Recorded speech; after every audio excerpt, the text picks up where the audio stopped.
किसी भी ऑब्जेक्ट की फिजिकल प्रॉपर्टीज में चेंज लाने के मेनली चार तरीके होते हैं। पहला होता है रिफ्लेक्शन, दूसरा होता है ट्रांसलेशनल, तीसरा होता है रिसाइजिंग और चौथा होता है रोटेशन। रिफ्लेक्शन के बारे में पिछले क्लास में हमने पूरा देखा था। रिफ्लेक्शन का मतलब क्या, कोई भी ऑब्जेक्ट है उसके सामने एक मिरर रख दो तो उसके पीछे जो उसका इमेज बनेगा उसकी प्रॉपर्टी है जिसकी प्रॉपर्टीज में चेंजेस आएगा। चेंजेस कैसा आएगा, उसके कोऑर्डिनेट मतलब उसके पोजीशन में चेंजेस आएगा। ठीक है, अगर हम क्या करें इसी को एक्स एक्सिस और वाई एक्सिस के अंदर रख दें और क्या करें उनका एक्स एक्सिस और वाई एक्सिस को मिरर मान के उस किसका इस ऑब्जेक्ट का रिफ्लेक्शन देखे तो उसके पोजीशन में मतलब उसके कोऑर्डिनेट में क्या आता था, चेंजेस आता है। हमने देखा था। दूसरा होता है हमारे पास ट्रांसलेशन। ट्रांसलेशन में क्या होता है, ये ऑब्जेक्ट यहाँ पे है, सपोज कर लो ये आपका ओरिजिन का पोजीशन है। ठीक है, ओरिजिन से ये ऑब्जेक्ट इतना डिस्टेंस पे रखा हुआ है, हम क्या करें इसको ट्रांसलेशनली मूव करा के यहाँ पे ला दे तो अब ये कहाँ पे पहुंच गया, ओरिजिन से यहाँ इतना डिस्टेंस पे पहुंच गया। तो इसकी फिजिकल प्रॉपर्टीज मतलब इसके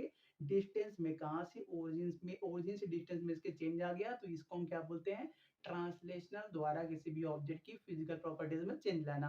तीसरा क्या होता है रिसाइजिंग, मतलब क्या हम कोई भी एक ऑब्जेक्ट है उसको तोड़ के छोटा कर दे या और जरा खोल के बड़ा कर दे। ठीक है, इसको क्या बोलते हैं, रिसाइजिंग करके उसके फिजिकल प्रॉपर्टीज में चेंज लाना। ठीक है, चौथा होता है हमारे पास रोटेशन। ठीक है, तो रोटेशन के अंदर हमको क्या करना है, कोई भी एक ऑब्जेक्ट है उसको एक्स वाई जेड एक्सिस के अंदर रखना है, उसके बाद रोटेशन का कॉन्सेप्ट देखना है। ठीक है, तो बात करते हैं रोटेशन के बारे में। तो देखो सपोज कर लो हमारे पास एक ये एक्स एक्सिस है, वाई एक्सिस है, जेड एक्सिस है, मतलब एक कोऑर्डिनेट सिस्टम हमारे पास बना हुआ है। ठीक है, और कोई भी एक सपोज कर लो पॉइंट पी है जिसका location small X small Y small Z है। ठीक है, स्मॉल एक्स क्या डिनोट करता है कि जो पॉइंट पी है वो एक्स एक्सिस में स्मॉल एक्स चला है, वाई एक्सिस में स्मॉल वाई चला है और जेड एक्सिस में स्मॉल जेड ट्रेवल किया है। ठीक है, तब वो कहाँ इस पॉइंट पी पे पहुंचा है। ठीक है, तो देखो ऐसा रिप्रेजेंटेशन जिसके अंदर आप किसी पॉइंट आप ऑब्जेक्ट भी मान सकते हो। ठीक है, क्योंकि हमने स्टार्टिंग में ऑब्जेक्ट का नाम लिया था कि किसी भी ऑब्जेक्ट की फिजिकल प्रॉपर्टीज के अंदर चेंज लाने को क्या बोलते हैं,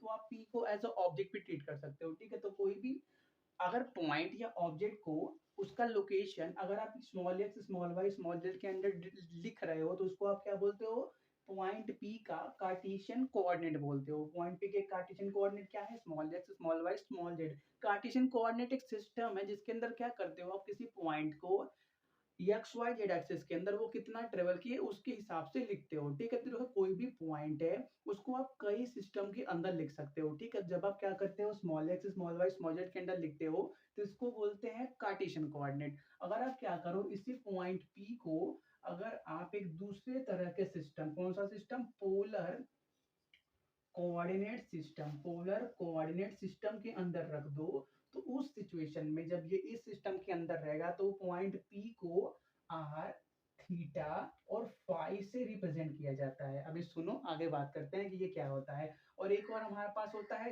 ये पोलर हो गया, और हमारे पास एक और होता है स्फेरिकल। ठीक है, spherical SPHERI spherical coordinate system. ठीक है, इसके अंदर क्या होता है, आप किसी भी पॉइंट P है, ठीक है पॉइंट P है उसके पोजीशन को U फाई और जेड से डिनोट करते हो। ठीक है, और यहाँ आपने पी को कैसे डिनोट किया, एक्स वाई जेड से।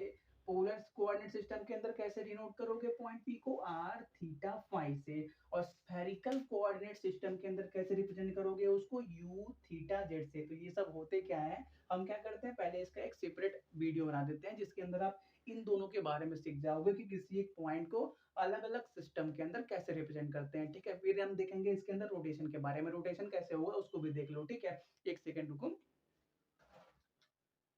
देखो ये आपका y एक्सिस मान लो और ये z एक्सिस, y और z क्या एक प्लेन के अंदर है और ये क्या x एक्सिस है प्लेन के बाहर निकला हुआ है। ठीक है, तो अगर हम क्या करें रोटेट करना चाहें इस कोऑर्डिनेट सिस्टम को x एक्सिस के अलोंग रोटेट करोगे तो x तो ऐसे ही रहेगा और y और z आपके ऐसे रोटेट होते रहेंगे। ठीक है, तो मान लो अभी ये ऐसे है, हमने इनको रोटेट किया तो ऐसे हुए। ठीक है, तो देखो ये हल्का सा ऐसे हुए तो आपका जो y है वो हल्का सा यहाँ पे चला जाएगा। ठीक है, और जो आपका z है वो हल्का सा यहाँ पे चला जाएगा। इसको बोल दो कुछ z डैश, इसको बोल दो कुछ y डैश बोल दो। ठीक है, लेकिन जो हमने x की बात किया था यक्स के अंदर कोई चेंजेस नहीं है क्योंकि यक्स अभी भी वहीं पे है, सिर्फ वाई और जेड के अंदर पोजीशन में चेंजेस आया। यक्स तो अभी भी यहीं पे है, उसके अंदर कोई चेंजेस नहीं आ रहा है। क्यों नहीं आ रहा है? क्योंकि हम यक्स एक्सिस के अलोंग रोटेट कर रहे हैं। किसके अलोंग? यक्स एक्सिस के अलोंग रोटेट कर रहे हो,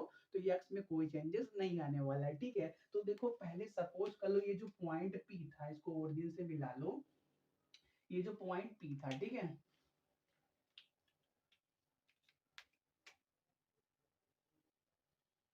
ये ये ये जो y एक्सिस है इससे कुछ अल्फा एंगल पे रखा हुआ था।